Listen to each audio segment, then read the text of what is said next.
Chapter 3. The Epistemological Necessity. The Problem. Epistemology is the theory of the methods or grounds of knowledge, the theory of knowledge, or how we know, or how we can be certain that we know. Epistemology is the central problem of our generation. Indeed, the so-called generation gap is really an epistemological gap, simply because the modern generation looks at knowledge in a way radically different from previous ones. I have dealt with the reasons for this at some length in 2 earlier books, so will now only touch upon what I covered in those books concerning Thomas Aquinas and the dilemma brought about by the gradual development and extension of his assumptions. Here I want to start farther back in the time of the great Greek philosophers.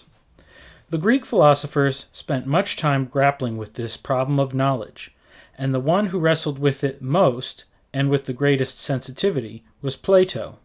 He understood the basic problems, and that is that in the area of knowledge, as in the area of morals, there must be more than particulars, if there is to be meaning. In the area of knowledge, we have particulars, by which we mean individual things which we see in the world. At any given moment, I am faced with thousands, indeed literally millions of particulars, just in what I see with a glance of my eyes. What are the universals which give these particulars meaning, and bind them into a unity? This is the heart of the problem of epistemology and the problem of knowing. A related problem arises in our learning. For example, in considering apples, we could list the different varieties every time we spoke of apples, and name 200 or 300 kinds. But in practice, we draw all these together under the word apple, and so have a greater comprehension of what we are looking at and what we are talking about. So we are all involved in the progression from particulars to universals. It is much the same with science. Science is looking at particulars and trying to make laws which cover sufficient numbers of them for us to see the associations and understand them properly. Super laws, for example, electromagnetism and gravity, are laws which go farther than that and reduce all the particulars in the material universe to as few universals as possible. So whether we are talking about apples or about science, in learning, we are constantly moving from particulars to universals. This is not only a linguistic thing, it is the way we know. It is not just an abstract theory or some kind of scholasticism, but the very substance of how we actually know and how we know that we know. The Greek philosophers, and especially Plato, were seeking for universals which would make the particulars meaningful. We can understand this very easily in the area of morals. In the previous chapter, I dealt with the fact that in the area of morals we need universals, absolutes, if we are to determine what is right and what is wrong. Not having universals, the modern concept is finally sociological. One assesses the statistics of public opinion of right and wrong, and a majority determines moral questions. Or we can think of an elite emerging to tell us what is right and what is wrong. But both these approaches are merely matters of averages. The Greeks understood that if we were really to know what was right and what was wrong, we must have a universal to cover all the particulars. Now, while we can see this more easily in the area of morals, in reality it is even more important in the area of knowledge. How can we find universals which are large enough to cover the particulars so that we can know we know? Plato, for example, put forward the concept of ideals, which would provide the needed universal. For example, let us think of chairs. Let us say that there is somewhere an ideal chair, and that this ideal chair has meaning in reference to the ideal chair, and not to the particular one. So when we use the word chair, there is a meaning that is beyond our mere gathering up of the particulars about chairs. This is Plato's solution, an ideal somewhere that covers all the possible particulars that anybody could ever possibly find about chairs. There would be no chairs outside this universal or beyond the concept which was covered by the ideal chair. Anything outside of it is not a chair. From the parallel in the area of morals, we can comprehend the problem of knowledge, or of knowing, of being sure. The Greeks thought of two ways to try to come to this. One was the sense of the polis. The word polis simply means city, but in Greek, thinking the polis had meaning beyond merely the geographic city. It had to do with the structure of society. Some Greeks had an idea that the polis, the society, could supply the universal. But the Greeks were wise enough to see that this was unsatisfactory, because then one is right back to the 51% vote, or the concept of a small elite. So one would end with Plato's philosopher kings, for example. But this, too, was limited. Even if one only chose the philosopher kings in the polis, eventually they would not be able to give a universal which would cover all the particulars. So the next step was to move back to the gods, on the grounds that the gods can give something more than the polis can give. But the difficulty is that the Greek gods, and this includes Plato's gods, were simply inadequate. They were personal gods, in contrast to the Eastern gods who include everything and are impersonal, but they were not big enough. Consequently, because their gods were not big enough, the problem remained unsolved for the Greeks. Just as society did not solve the problem because it was not big enough, so also the gods did not settle it because they were not big enough. The gods fought among themselves and had differences over all kinds of petty things. All the classical gods put together were not really enough, which is why, as we saw in a previous chapter, in the concept of fate in Greek literature, one never knows for sure whether the fates are controlled by the gods or whether the fates control the gods. Are the fates simply the vehicle of the action of the gods? Or are the fates the universal behind the gods, and do they manipulate the gods? There is a constant confusion between the fates and the gods as the final control. This expresses the Greeks' deep comprehension that their gods simply were not adequate. They were not big enough with regard to the fates, and they were not big enough with regard to knowledge. So, though Plato and the Greeks understood the necessity of finding a universal, and saw that unless there was a universal nothing was going to turn out satisfactorily, they never found a place from which the universal could come either for the polis or for the gods. Thomas Aquinas picked up the dilemma of the Greek philosophers. Before his time, the Byzantine world had no real interest in particulars. They lived in the midst of them, but they had an entirely different thought form. They were not interested in nature or in the particulars. We can thank Thomas Aquinas for the fact that, because of his view, nature was again brought into importance in man's thinking.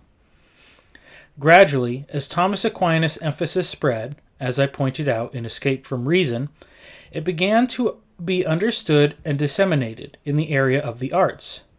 Cimabue, 1240 to 1302, for example, began to paint in a different way. Then Dante, 1265 to 1321, began to write in a different way. Nature had an emphasis, but there was also arising growing tension between nature and grace. In nature you have men and natural cause and effect influencing the world. In grace you have the heavenly forces and how these unseen forces can affect the world. In nature you have the body. In grace you have the soul. But eventually we always come down to the problem of particulars and universals. In nature you have the particulars. In grace you have the universal. These men, Cimabue and Dante and others like Giotto, 1267 to 1337, who followed them, began to emphasize nature. This is to the good, as we have said, but there was the problem. There is that which is good because nature was being reestablished and reemphasized in men's thinking. There is that which was destructive. They were making the particulars autonomous and thus losing the universal that gave the particulars meaning. As I have emphasized in my previous books, there is a principle here. That is, if nature, or the particulars, are autonomous from God, then nature begins to eat up grace. Or we could put it in this way. All we are left with are particulars, and universals are lost, not only in the area of morals, which would be bad enough, but in the area of knowing. Here you can see the drift toward modern man and his cynicism. It was born back there. We are left with masses of particulars, but no way to get them together. So we find that by this time, nature is eating up grace in the area of morals, and even more basically, in the area of epistemology as well. This is where Leonardo da Vinci is so important. He was the first modern mathematician, and he really understood this dilemma. It is not that I am reading back into him our dilemma of modern cynicism. He really understood it. He understood where rationalistic man would end up in the passage of all these hundreds of years between himself and modern man, if man failed to find a solution. This is what real genius is, understanding before your time. And Leonardo da Vinci did understand. He understood that if you began on the basis of rationalism, that is, man beginning only from himself and not having any outside knowledge, you would have only mathematics and particulars and would end up with only mechanics. In other words, he was so far ahead of his time that he really understood that everything was going to end up only as a machine, and there were not going to be any universals or meaning at all. The universals were going to be crossed out. So Leonardo really became very much like the modern man. He said we should try to paint the universals. This is really very close to the modern concept of the upper story experience. So he painted and painted and painted, trying to paint the universals. He tried to paint the universal just as Plato had the idea that if we were really to have a knowledge of chairs, there would have to be an ideal chair somewhere that would cover all kinds of chairs. Leonardo, who was a Neoplatonist, understood this, and he said, "Let man produce the universals." But what kind of men? The mathematical men? No, not the mathematical men, but the painters, the sensitive men. So Leonardo is a very crucial thinker in the area of humanistic epistemology. At this point, in Escape from Reason, I developed the difference between what I call modern science and modern science. In my earlier books, I referred to Whitehead and Oppenheimer, two scientists, neither one a Christian, who insisted that modern science could not have been born except in the Christian milieu. Bear with me as I repeat this, for I want in this book to carry it a step farther, into the area of knowing. As Whitehead so beautifully points out, the early scientists all believed that the universe was created by a reasonable God, and therefore the universe could be investigated by reason. This was their base.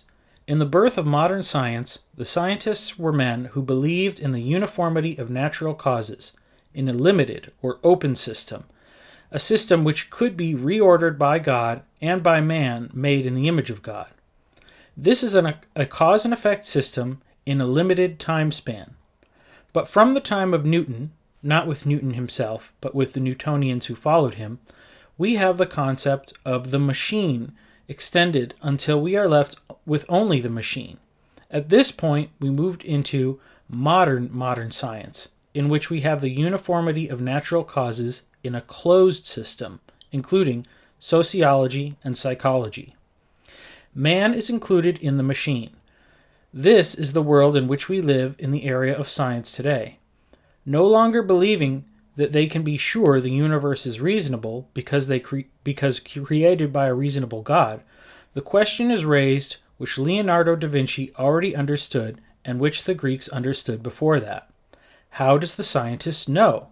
On what basis can he know that which he knows he really knows? So, rationalism put forth at this point the epistemological concept of positivism. Positivism is a theory of knowledge which assumes that we know facts and objects with total objectivity. Modern scientism is built on it.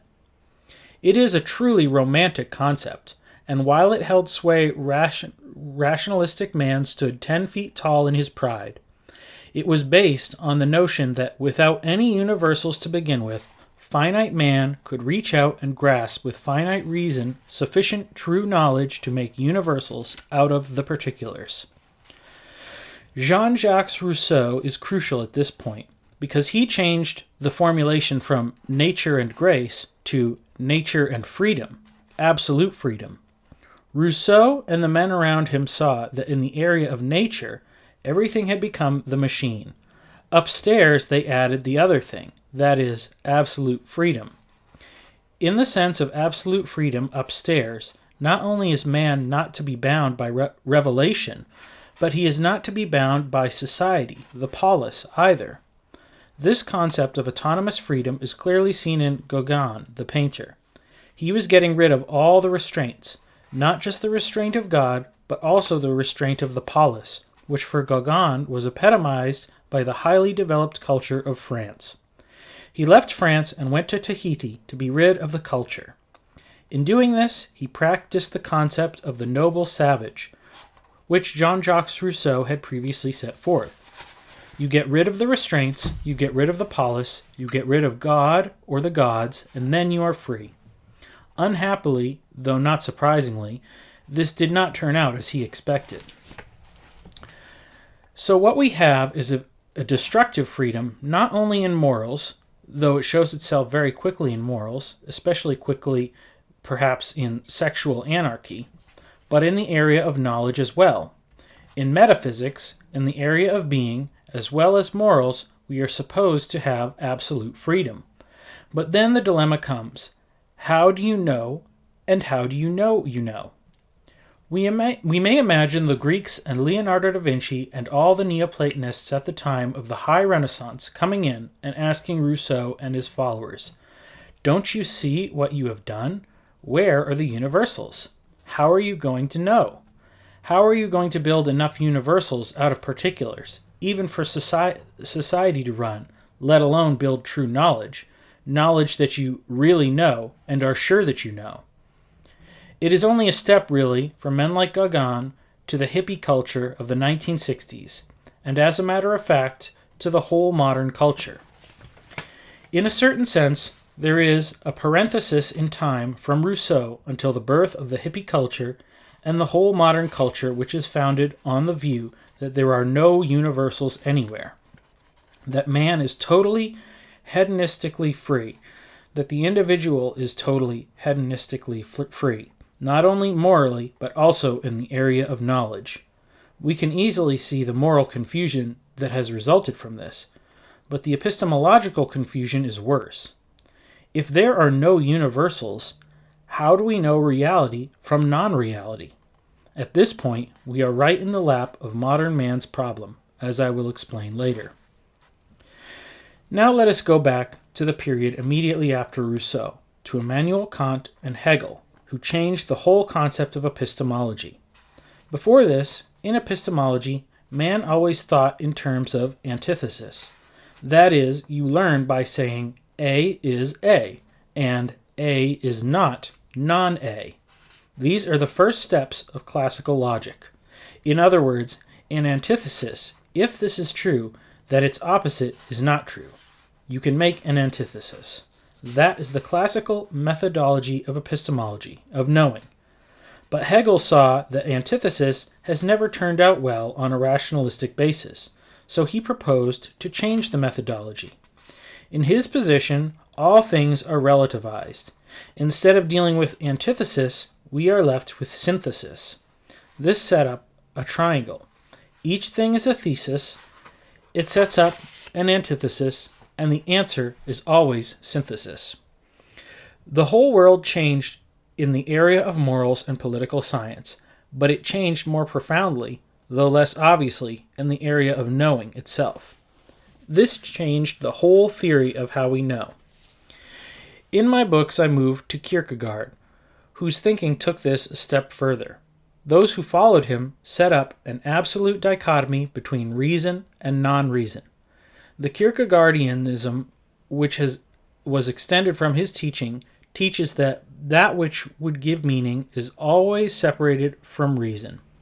Reason only leads to knowledge downstairs, which is mathematical knowledge without meaning, but upstairs you hope to find a non-rational meaning for the particulars. All of this flows from the teaching of four men, Rousseau, Kant, Hegel, and Kierkegaard, and their thinking in the area of epistemology. From Hegel onward, this kind of thinking has replaced antithesis with synthesis, so turning the whole theory of knowledge upside down. The teaching of Kierkegaard was extended in secular and religious existentialism. Secular existentialism took three forms: the French, Jean-Paul Sartre and Camus; the German, Heidegger, and Karl Jaspers, who was also a German but lived in Switzerland. The distinction between the forms of existentialism do not change the fact that it is the same system, even though it has different expressions with these different men, namely that rationality only leads to something absurd in every area, including knowledge. Indeed, not including knowledge, but first of all knowledge, principally knowledge. To these men, as rationalists, the knowledge we can know with our reason is only a mathematical formula in which man is only a machine. Instead of reason, they hope to find some sort of mystical experience upstairs, apart from reason, to provide a universal. Here, we can feel the whole drift of the hippie movement and the drug culture of the 1960s, and it is very much with us in the 1980s. Man hopes to find something in his head because he cannot know certainly that anything is out there. I am convinced that the generation gap is basically in the area of epistemology. Before, man had a romantic hope that on the basis of rationalism he was going to be able to find a meaning to life and put universals over the particulars. But on this side of Rousseau, Kant, Hegel, and Kierkegaard, this hope no longer exists. The hope is given up. People today live in a generation that no longer believes in the hope of truth as truth. That is why I use the term true truth in my books, to emphasize real truth. This is not just a tautology. It is an admission that the word truth now means something that before these four men would not have been considered truth at all. So I can coin the expression true truth to make the point. But it is hard to make it sharp enough for people to understand how large the problem is. Rationality is seen as leading to pessimism. We can have mathematical knowledge, but man is only a machine, and any kind of optimism one could have concerning meaning would have to be in the area of the non-rational, the upstairs. So, rationality, including modern science, will lead only to pessimism. Man is only the machine. Man is only a zero, and nothing has any final meaning. I am nothing, one particular among thousands of particulars.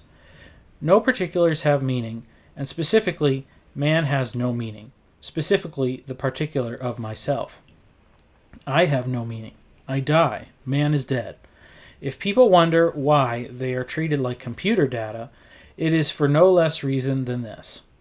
So man can make his leap upstairs into all sorts of mysticisms in the area of knowledge, and they are mysticisms because they are totally separated from all rationality. This is a mysticism like no previous mysticism.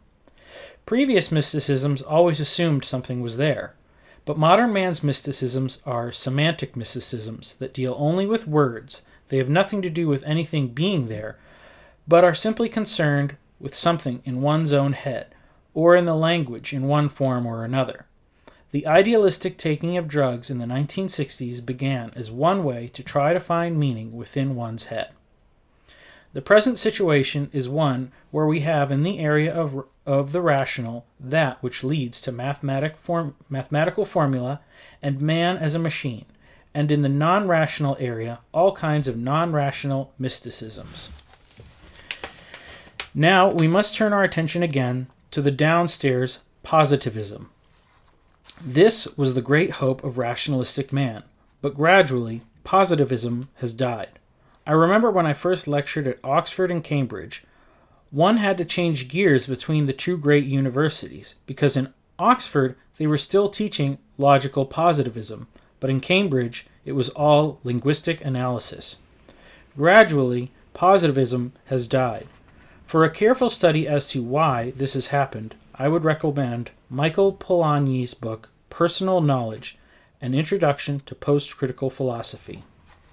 Polanyi is a name that hardly ever appears in the popular press, and he is unknown by many, but he was one of the dominant thinkers in the intellectual world. His book shows why positivism is not a sufficient epistemology, and why the hope of modern science to have any certain knowledge is doomed to failure. And truly, there is probably not a chair of philosophy of importance in which the world today that teaches positivism. It is still held by the naive scientist who, with a happy smile on his face, is building on a foundation that no longer exists.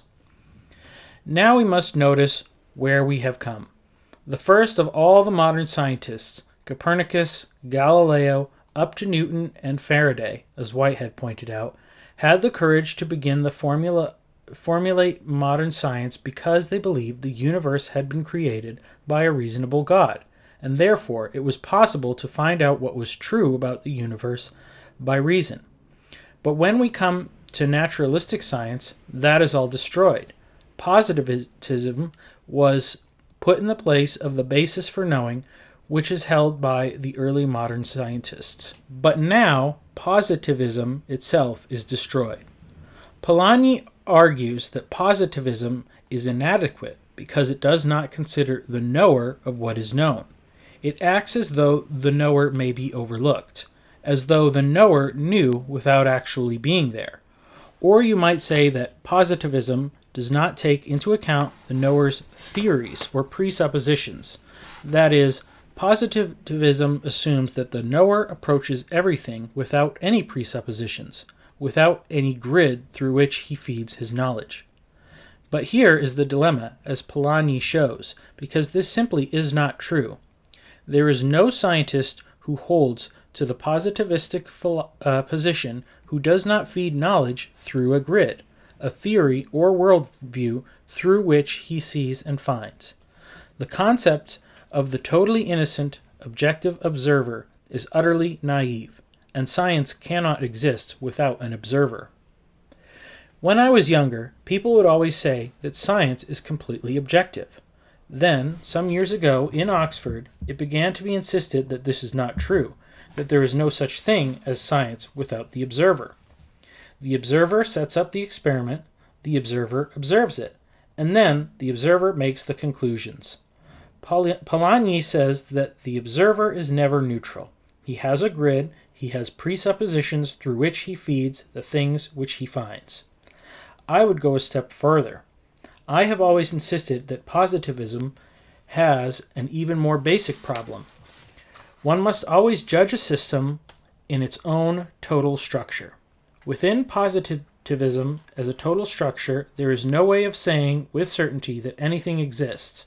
Within the system of positivism itself, by the very nature of the case, you simply begin nakedly with nothing there. You have no reason within the system to know that the data is data, or that what is reaching you is data. Within the system, there is no universal to give you the right to be sure that what is reaching you is data.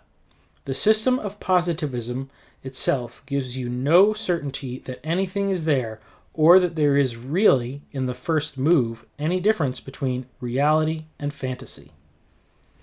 There is a further problem.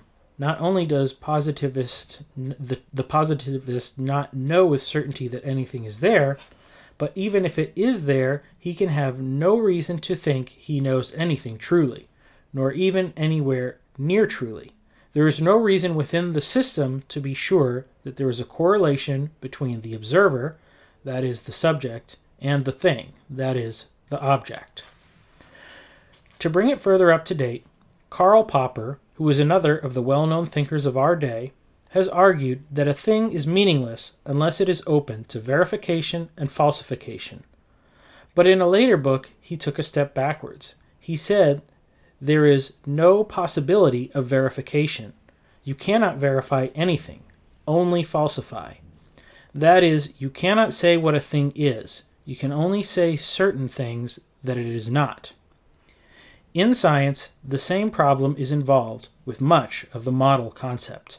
One often finds that the objective reality is getting dim and that what remains is the model in the scientist's thinking. We are left then with this. Positivism did not leave one with knowledge, but only with a set of statistical averages and approximations.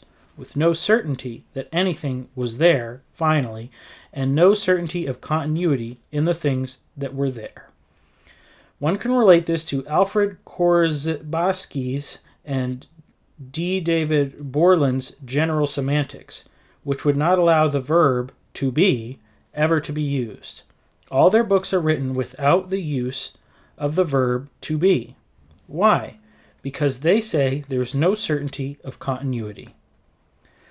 I should like to turn to the philosopher Ludwig Wittgenstein, who is in many ways the key to this whole matter.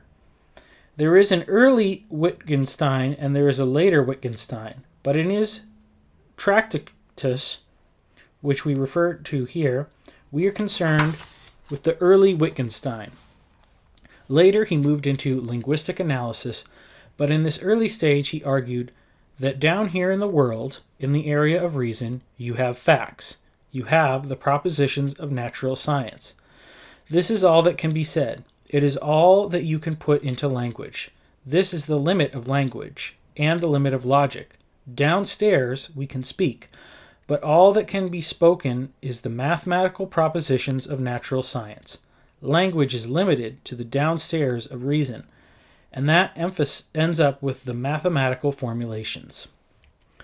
But, as Bertrand Russell emphasizes, Wittgenstein was a mystic. Even in his early days, there were already the elements of mysticism. In the upper story, he put silence, because you could not talk about anything outside of the known world of natural science. But man desperately needs values, ethics, meanings to it all. Man needs these desperately, but there is only silence there. It was at this point that the title of this present book was born. It is Wittgenstein's word silence that gave me the title for this book. Wittgenstein said that there is only silence in the area of the things man desperately needs most: values, ethics, and meanings. Man knows it needs to be there, he argues, but he cannot even talk or think about it. Wittgenstein, as a mystic, greatly valued the silence, but no matter how much we need values, ethics, meanings, there is only silence. From this, he plunged into linguistic analysis, which became the dominant philosophy all over the world. It was born at this place in the desperation that followed when positivism was seen to be inadequate. The old Wittgenstein and the existentialists really are very, very close at this particular point. Though if you move from England to the continent in the study of philosophy, you find that people usually assume that they are completely at variance. Yet there is a way of looking at them in which they are very close at the moment when Wittgenstein says there is no real value or meaning in all these things, only silence. For those who know Bergman's film, The Silence, this will ring a very familiar bell. Bergman is a philosopher who came to the place where he decided that there would never be anything spoken from this upper level, that God, even as the existentialists would use that word, was meaningless. At that point, he made the film The Silence, and Bergman himself changed from that point onward. In other words, he agreed with what Wittgenstein, the brilliant philosopher, had said many years before. So really, Bergman and Wittgenstein must be seen together, and the film The Silence was a demonstration of this particular point. What we are left with, let us notice, is an anti-philosophy, because everything that makes life worthwhile, or gives meaning to life, or binds it together beyond isolated particulars, is in an upstairs of total silence. Thus, we are left with two anti-philosophies in the world today. One is existentialism, which is an anti-philosophy because it deals with the big questions, but with no rationality. But if we follow the later Wittgenstein's development, we move into linguistic analysis, and we find that this also is an anti-philosophy. Although it defines words using reason, finally language leads to neither values nor facts. Language leads to language, and that is all. It is not only the certainty of values that is gone, but the certainty of knowing. Speaking of Wittgenstein and his moving into the area of language, it is well to mention at this point the later Heidegger, who also dealt with language, though in a very different way. Heidegger was originally an existentialist who believed that there was only the angst toward the universe that gave the hope that something was there. But later he moved on into the view that because there was language in the universe, we may hope that there is something there, a non-rational hope of an ultimate meaning to it all. So Heidegger says, just listen to the poet. Not the content of the poet, but listen just because there is a being, that is the poet, who speaks, so we can hope that being, that is existence, has meaning. He adds a different note in an attempt to make his position empirical and not just abstract. What he did was to claim that there was, in the far past, in the pre-Socratic age, before Aristotle, a great golden language embodying a direct, first-order experience from the universe. This was purely hypothetical. It had no base historically, but he proposed it as an act of desperation in an attempt to lay an historical foundation on or under an otherwise purely hypothetical and nebulous concept. We must understand that these things are not just theoretical in their effects. The later Heidegger is crucially important in certain forms of modern liberal theology. These things have their effect in the student world as well. They are not abstract. They are changing our world. Let us at this point note an important factor. Whether we are dealing with Heidegger saying, listen to the poet, and offering an upper story semantic mysticism which seems to give hope, or with Wittgenstein, who moves in the opposite direction and is more honest in saying that there is only silence upstairs, and therefore all we can do is define words which will never deal finally with meanings or values, the interesting thing is that modern man has come to conclude that the secret of the whole thing lies somehow in language. This is the age of semantics at this very basic point. Notice what this means to us. The whole question with Heidegger and Wittgenstein and with Bergman is whether there is anyone adequately there in the universe to speak. We are surrounded by a sea of anti-philosophy. Positivism, which was an optimistic rationalism and the base of naturalistic science, has died. It has proved to be an insufficient epistemology, but the alternatives, existentialism on the one hand, linguistic analysis on the other, are anti-philosophies, which cause man to be hopeless concerning ethics, values, meaning, and the certainty of knowledge. So, in epistemology, we are surrounded by a sea of anti-philosophy. Polanyi was so magnificent in destroying logical positivism and also in insisting that the subject-object relationship is real and that the subject can know the object. He is also known for championing truth, yet he developed no adequate base as to why these things are true. At the end of his life, he at times gave religious motifs. For example, he said he repeated the Apostles' Creed, but when questioned further, said that he did not believe the propositional content of the phrases of the creed, rather that for him they represented something, as the flag stands for patriotism. We truly can be thankful for his coming out for truth, but he failed to give us a base and method as to how the truth can epistemologically be known to be truth. Positivism is dead, and what is left is cynicism or some mystical leap as to knowing. That is where modern man is, whether the individual man knows it or not. Those who have been raised in the last couple of decades stand right here in the area of epistemology. The really great problem is not, for example, drugs or amorality. The problem is knowing. This is a generation of anti-philosophy people caught in an uncertainty of knowing.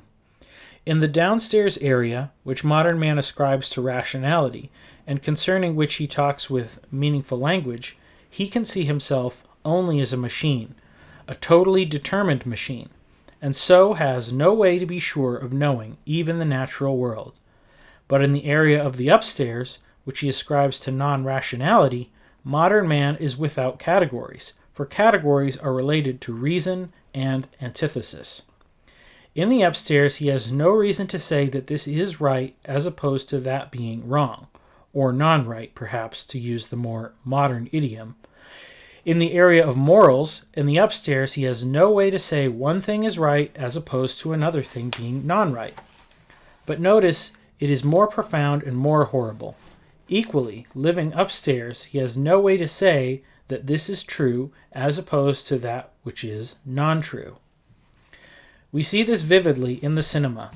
I have dealt with this already at some length in Escape from Reason and elsewhere, but it is a necessary part of the picture here too, and so I must repeat myself. Antonioni's film Blow Up was an example of this problem. The main character is the photographer. He is a perfect choice because what he is dealing with is not a set of human values, but an impersonal photographic lens. The camera could be just as easily hooked up to an impersonal computer as to this photographer. The photographer runs around taking his snapshots, a finite human being dealing only with particulars and totally unable to put any meaning into them, and the cold camera lens offers no judgment, no control in anything it sees. The posters advertising Antonioni's film read, "Murder without guilt, love without meaning." In other words, there are no categories in the area of morals. Murder is without guilt, but equally there is no categories in the human realm. Love is without meaning. So Antonioni pictures the death of categories. In the area of morality, there is no universal above. We are left only with particulars. The camera can click, click, click, and we are left with a series of particulars and no universals. That is all that rationalistic man can do for himself. But the modern cinema and other art forms go beyond the loss of human and moral categories. They point out quite properly that if you have no place for categories, you not only lose categories where moral and human values are concerned, but you also lose any categories which would distinguish between reality and fantasy.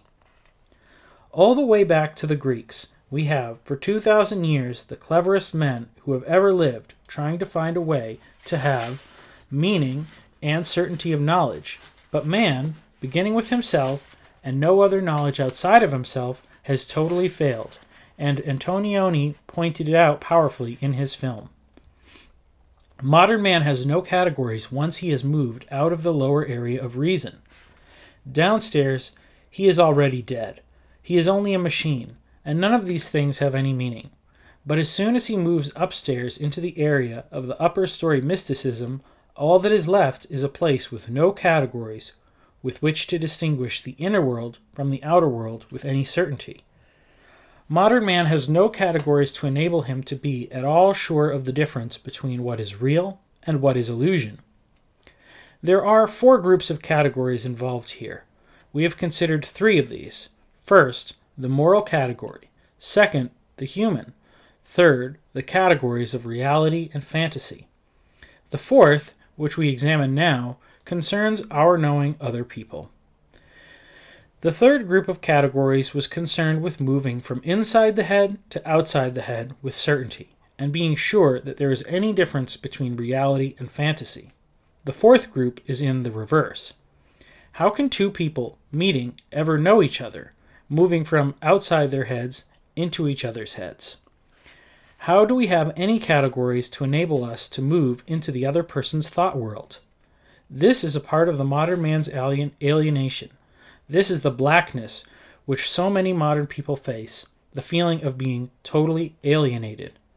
A couple can sleep together for 10 or 15 years, but how are they going to get inside each other's heads to know anything about the other person as a person, in contrast to a language machine? It is easy to know the facade of a language machine, but how can you get in behind the language and know the person in this kind of setting? This is a very special modern form of lostness. I had this brought strongly to my attention a number of years ago when a very modern couple came to L'Abri. We put them in one of the chalets. They kept everyone awake night after night because they would talk all the way through the night until morning. Talk, talk, talk. They were driving everyone crazy. Naturally, I became intrigued. I wondered what they were talking about. These people had been together for a long time. What did they talk about all the time? When I got to know them, I found out, and it opened a new dimension for me as it dawned on me what the dilemma really is. I found out that they talked because they were trying desperately to know each other. They were really in love, and they were talking and talking in order to try to find one sentence or one phrase which they could know exhaustively, together, so that they could begin to know each other and to move inside each other's heads. They had no universals in their world, and thus they had to make a universal by a totally exhaustive point of contact. Being finite, they could not reach this. In such a case, how do you begin? You are left with only particulars. Moving outward, you have no certainty that there is anything there outside. Moving inward, you are trying to move into somebody else's head. How do you know you are touching him? In this setting, human beings are the only ones who are there. There is no one else there to speak, only silence. So, if you do not have the exhaustive phrase, how do you begin? You just cannot begin by knowing something partially. It must be exhaustive because there is no one else anywhere to provide any universals. The universal, the certainty, must be in your own conversation, in one exhaustive sentence or one exhaustive phrase to begin with. The problem is in the area of epistemology, and it centers on language. Modern man is left either downstairs as a machine with words that do not lead either to values or facts, but only to words, or he is left upstairs in a world without categories in regard to human values, moral values, or the difference between reality and fantasy. Weep for our generation. Man, made in the image of God and intended to be in vertical communication with the one who is there and who is not silent, and meant to have horizontal communication with his own kind, has, because of his proud rationalism, making himself autonomous, come to this place. I would end this chapter with a quotation from Satyricon by Fellini. Toward the end of the film, a man looks down at his friend who is dying a ridiculous death, an absolutely absurd death. With all his hopes, he has come to a completely absurd end. Modern man, made in the image of God and meant to be in communication with God and then with his kind, has come to this place of horrible silence. In the film, Fellini has the voice say, "O God, how far he lies from his destination now." There was never a truer word.